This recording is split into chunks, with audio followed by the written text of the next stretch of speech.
গল্পের শুরুতে আমরা একটা হবিটকে দেখতে পাই, যার নাম হলো বিম্বো। এই হবিট হলো এক প্রকার জাত, কিছু বংশের মতো, যার প্রকারভেদও আছে। বর্তমানে বিম্বো তার 111তম জন্মদিন পালন করবে, এজন্য তার ভাতিজা ফ্লোরের জন্য একটা গল্প লিখেছে। গল্পটি ছিল আজ থেকে 60 বছর আগে, তার জীবনে ঘটে যাওয়া চমৎকার এক অ্যাডভেঞ্চার নিয়ে। এই সময় ডেল নামের একটা শহর ছিল। এই শহরটার ব্যাপারে মেডিলাতে প্রত্যেকটা প্রাণী জানত। সবাই অনেক সুখে শান্তিতে এখানে বসবাস করত। এর পাশেই একটা পাহাড় ছিল, যার নাম লন্ডি মাউন্টেন। আর পাহাড়ের মধ্যেই থাকতো তাদের রাজা। রাজার নাম হলো থ্রোর। রাজাকে ওখানকার মানুষ সকলেই ভালোবাসে। তাদের আরেক নাম ছিল ড্রোর। আর রাজার একজন ছেলেও আছে, যার নাম হলো থ্রোয়িং। আর তাদের নাতির নাম হলো থোরিন। তাদের এখানে দামি দামি সব পাথর পাওয়া যায়। আর এই দামি দামি পাথর সংগ্রহ করার সময় তারা অনেক রত্নও পেয়েছিল, যাকে বলা হয় আরকানস্তর। এই রাজার আবার অনেক স্বর্ণ পছন্দ। আর এ সময়ের সাথে সাথেই এই রাজার স্বর্ণের লোভ আরও বাড়তে থাকে। আর ঠিক ওই কারণেই তাদের স্বর্গের মতো শহর হয়ে ওঠে নরক। আর হঠাৎ করে দেখা যায় তাদের এই শহরে স্মল নামের এক ড্রাগন আক্রমণ করে আর পুরো রাজ্যকে একটা ধ্বংসস্তূপে পরিণত করে ফেলে। আর সব থেকে আশ্চর্যের বিষয় হলো, ড্রাগনটি এখানে এসেছিল সোনার লোভী। আর ড্রাগনটি সে পাহাড়ের ভিতর ঢুকে পড়ে আর রাজপ্রাসাদ তাকে পুরো ধ্বংস করে তাদের এই সোনার কাছে পৌঁছে যায়। আর ড্রাগনের ভয় তাদের ওখানে প্রত্যেকটা ডলফি ওখান থেকে পালিয়ে যায়। আর সব থেকে খারাপ বিষয়গুলো হচ্ছে যে তাদের সব থেকে কাছের বন্ধু অলফা সাহা ও তাদের সাহায্য করে না। এই ডলফরা তাদের নিজের বাসস্থান হারিয়ে এদিক ওদিক ঘোরাফেরা করতে থাকে। অবশেষে রাজপুত্র থ্রোরিং মানুষের কাছে গোলামি শুরু করে। এরকম ভাবে কয়েক বছর কেটে যায়। তারপর আমরা হবিটকে দেখতে পাই। সে আমাদের আজকের এই গল্পটা বলছিল। বিলবোর বয়স তখন 20-এর কম ছিল। বিলবো বসে বসে খুব মজা করে স্মোকিং করছিল। ওই সময় তার সাথে দেখা করতে আসে একটা ওয়েজার্স, যার নাম ক্যান্ডার্স। এসে বিলবোকে জিজ্ঞেস করে যে তুমি কি আমার সাথে অ্যাডভেঞ্চারে যাবে। বিলবোর তো অ্যাডভেঞ্চার শব্দটা শুনেই খুব অবাক লাগে, তাই সে কথা না বলে ওখান থেকে ঘরে ছুটে যায়। তখন বিলবো ঘরের সামনে ওই লোকটা একটা মার্ক করে যায়। আর সেই রাতেই একটা অদ্ভুত ঘটনা ঘটে। বিলবো তার ঘরে বসে ডিনার করছিল। ঠিক ওই সময় একটা অদ্ভুত দেখতে লোক ওইখানে অতিথি হিসাবে আসে, যার নাম হলো ডলিন। ডলিন তো ঘরে এসে বিলবোর কিছু না জিজ্ঞেস করেই তার খাবার খেতে বসে। তারপর দেখা যায় একের পর এক মানুষ বিলবোর ঘরে ঢুকে হুড়স্থুর কাণ্ড ঘটিয়ে দেয়। তার ঘরে থাকা সব মজুদ খাবার নামিয়ে খেতে শুরু করে। ঠিক ওই সময় আমরা আবার ক্যান্ডার্সকে দেখতে পাই। আর প্রকৃতপক্ষে এরা হচ্ছে সেই দল যাদের বসবাসের জায়গা ও ড্রাগনটা একেবারে ধ্বংস করে দিয়েছে। তাদের সাথে রাজকুমার থ্রোয়িংও আছে।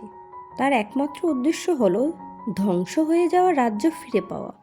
অন্যদিকে বিলবো তাদের কাণ্ড কারখানা একদমই পছন্দ করতে পারছিল না। তার পরিষ্কার পরিচ্ছন্ন ঘরটাকে ডলফরা একেবারে নোংরা করে দিয়েছে। তখন থ্রোয়িং বলে, আমরা আসলে তোমার কাছে সাহায্যের জন্য এসেছি। আর আসলে বিলবো হচ্ছে একজন হবিট, আর হবিটরা কোনো শব্দ না বলে লুকিয়ে থাকতে পারে। তখনই বলে, ওই ড্রাগনটা এখানে লন্ডি মাউন্টের ভিতরে আছে। আর ড্রাগনটা এই ডলফদের খুব ভালো করেই জানে। আর হবিটদের কণ্ঠ সম্পর্কে তার কোনো আইডিয়া নেই।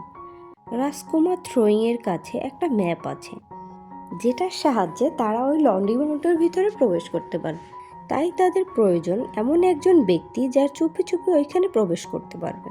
তাই তারা বিলবোর কাছে এসে বিলবো যখনই জানতে পারে ওখানে একটা ড্রাগন ঘুমিয়ে আছে, সে কোনো মতে রাজি হয় না।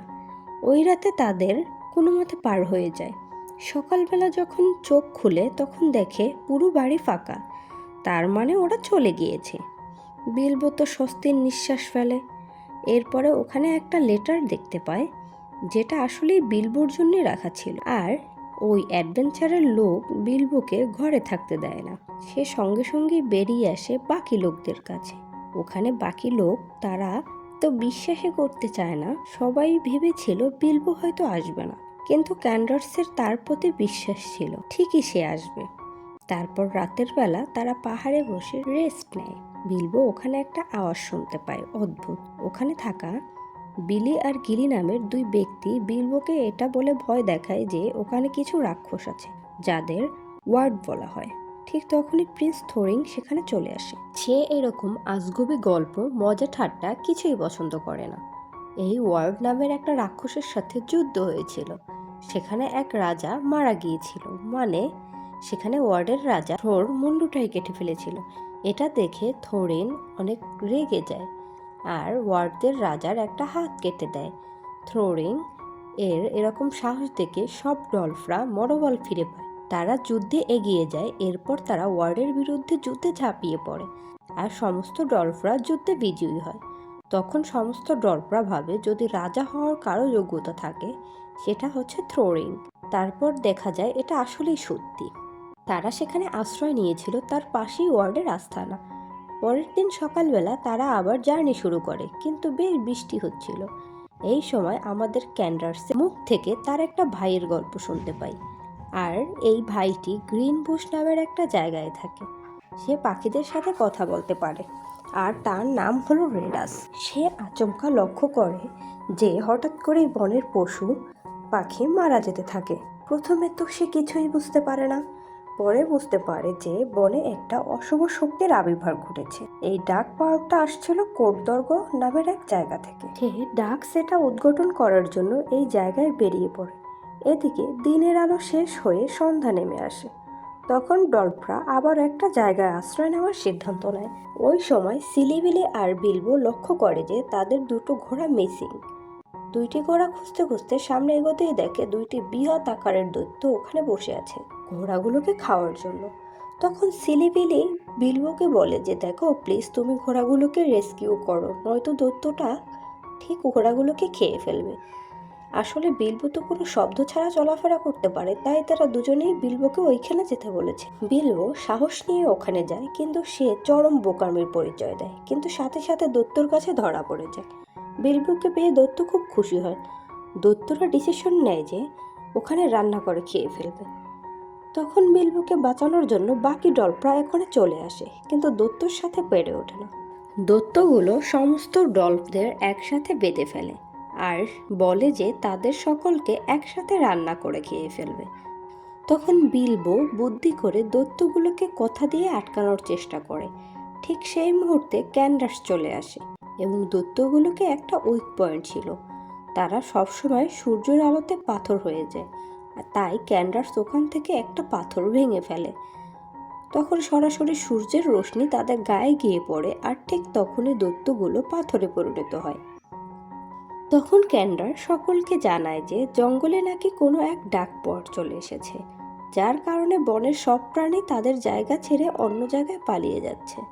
তারা ওখানে একটা গুহা খুঁজে পায়।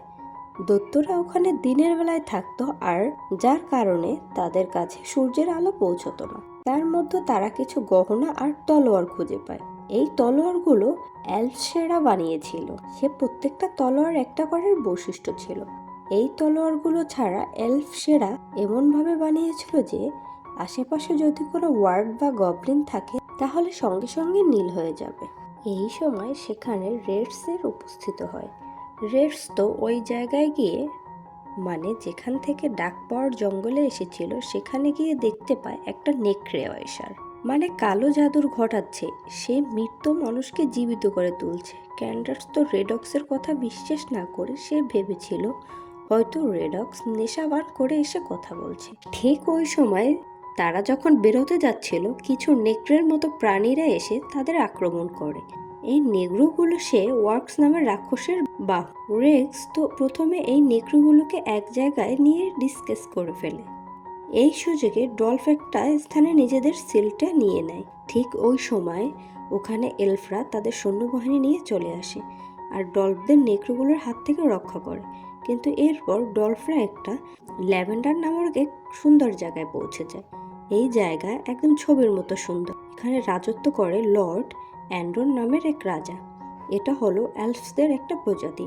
এ কারণে ডলফরা তাদের মোটেও পছন্দ করে না, কারণ ড্রাগনরা যখন তাদের উপর হামলা করেছিল তখন এলফরা কোনো সাহায্য না করে ওখান থেকে চলে গিয়েছিল।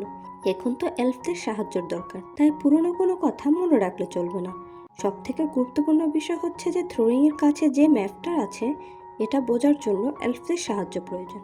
এরপর ডলফরা এই ম্যাপটিকে লর্ড অ্যান্ড্রুসকে দেয়। সে ওটা রেখে দেয় তাদের আলোর উপরে। সঙ্গে সঙ্গে কিছু লেখা ভেসে ওঠে। এনরোল যখন এই লেখাগুলো পড়ছিল তখন আমরা বুঝতে পারি ওখানে একটা গোপন এন্ট্রান্স রয়েছে, অর্থাৎ একটা গোপন প্রবেশদ্বার, যেটা ট্যুরিস্ট ডে সময় ওপেন হবে। ডলফদের মধ্যে বছরের প্রথম দিনকে ট্যুরিস্ট ডে বলে। অন্যদিকে আমরা ওয়ার্সদের রাক্ষস রাজাকে দেখতে পাই, যার থ্রোরিং একটা হাত কেটে দিয়েছিল। সে এখনো বেঁচে আছে, কিন্তু সেটা কেউ জানে না। যেদিন থেকে থ্রোয়িং তার হাত কেটে দিয়েছে সেদিন থেকেই সে প্রতিশোধের আগুনে জ্বলছে। তারপর যখন সে শুনতে পায় ডলদের কাছে পেয়েও তার সৈন্যরা তাকে কিছু করতে পারেনি, তখন সে রাগে জ্বলে ওঠে এবং সঙ্গে সঙ্গে বাকি সৈন্যদের পাঠিয়ে দেয় থ্রোয়িংয়ের মুন্ডু কাটার জন্য। এরপর আমরা ক্যান্ডার্সকে দেখতে পাই। সে প্রথমেই এখানে লেডি গলাডুয়েলের সাথে দেখা করে আর সবাই মিলে একটা বৈঠকে বসে সে কিভাবে লন্ডি মাউন্টেন থেকে ড্রাগনকে সরানো যায়। এরপর গ্যান্ডার্স ওখানে একটা ওয়েজারকে বলে যে কোলটাগো জায়গায় নাকি একটা নেক্রোম্যান্সার আছে, যে তার কালো জাদু ব্যবহার করে মৃত মানুষকে জীবিত করে ফেলছে। কিন্তু এই ওয়েজার তো ক্যান্ডার্সের কথা বিশ্বাস করে না, কারণ ওই নেক্রোম্যান্সার নাকি অনেক আগেই মারা গিয়েছে। তার কবরটির উপর একটা শক্তিশালী স্কেচ করা হয়েছিল, তাই কোনো রকম ম্যাজিক ছাড়া তাকে পুনরুজ্জীবিত করা যাবে না।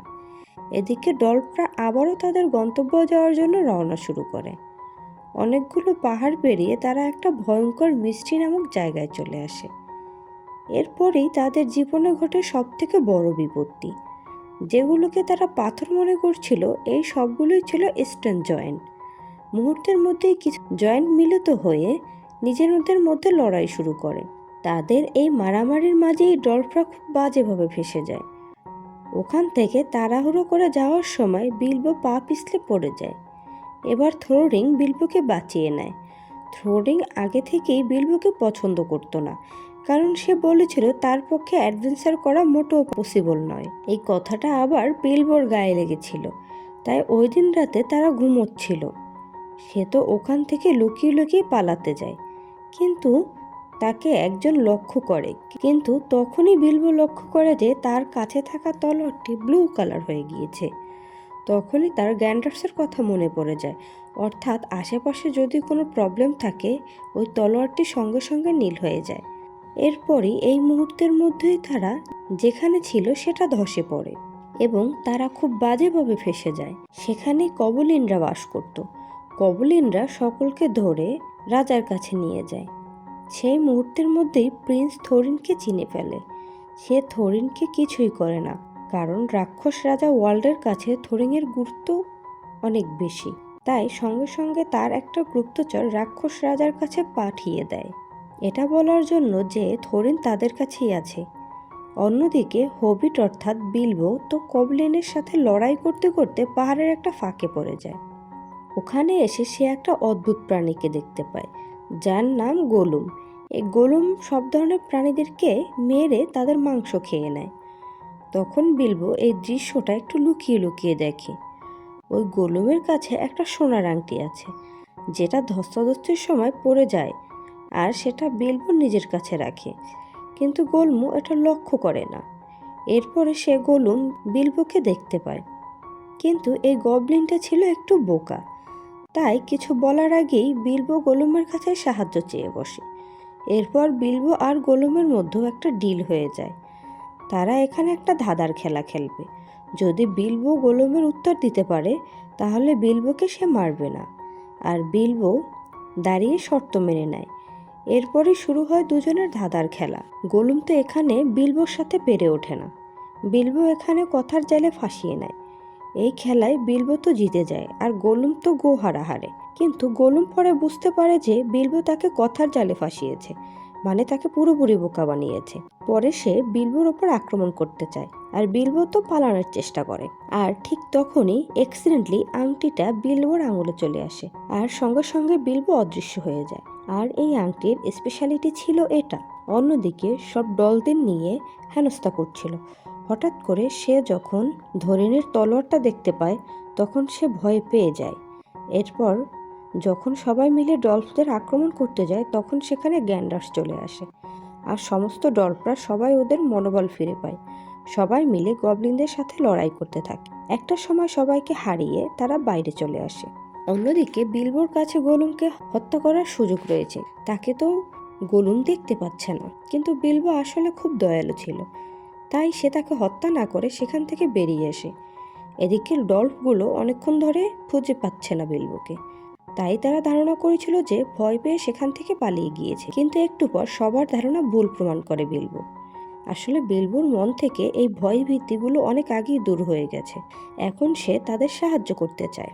ঠিক সেই মুহূর্তে ওয়ার্ল্ডের রাজা তার সমস্ত টিম নিয়ে এসে ডলফের উপর হামলা করে। এই ডলফটা তো পাহাড়ের এক কিনারায় এসে ফেসে গিয়েছে।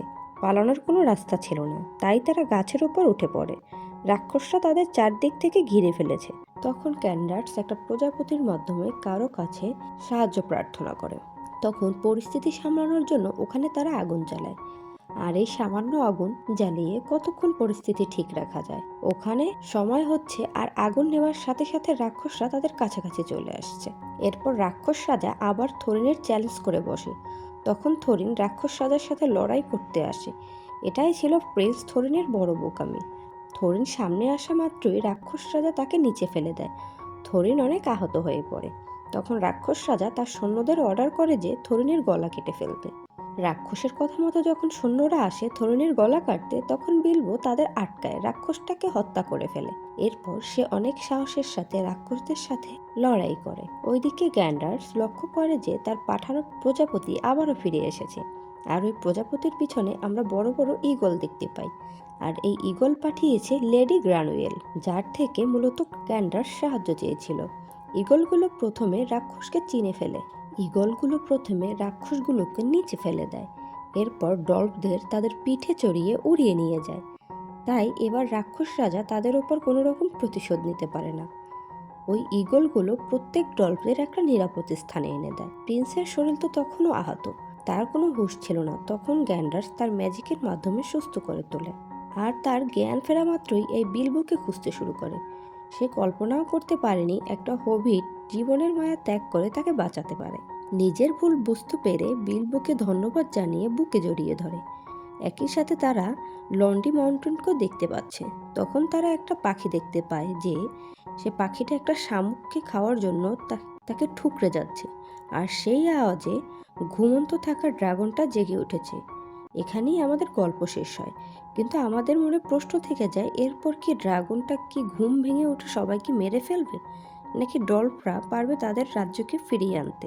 এটা জানতে হলে তোমাদেরকে দেখতে হবে পরবর্তী পার্টগুলো।